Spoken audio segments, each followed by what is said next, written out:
obviously we're not in the locker room. We don't know the exact dynamics between teammates and such. But what I will say is I think that Alex Georgiev, I don't want to say is checked out, but I think that his heart isn't fully with the Rangers right now. I think he's had a rough couple seasons in New York, just in terms of watching his playing time go down, taking a backseat to Igor Shesterkin.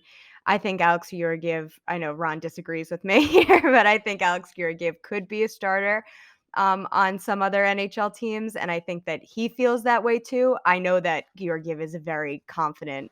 He's confident in who he is and what he can do. So I think that he views himself as a starter as well, and that naturally is going to, make you feel a little, left out, I guess, maybe, and maybe a little not as invested in the team when you think that you could be in a bigger role somewhere else.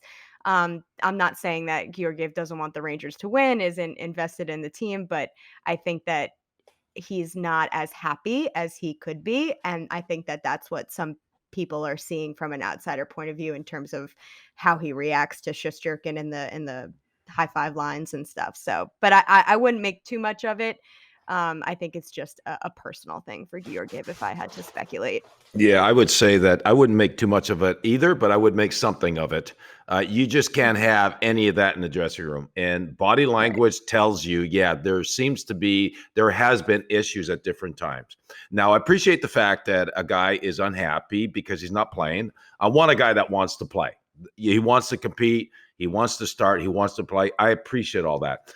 But if you're not called on to play, you got to be a team guy. And that body language, trust me, players see it. When fans see it, the players know it. And you just can't have any of that in the dressing room. So I think it would be in the Rangers' best interest to come up with some sort of good solution at the trade deadline.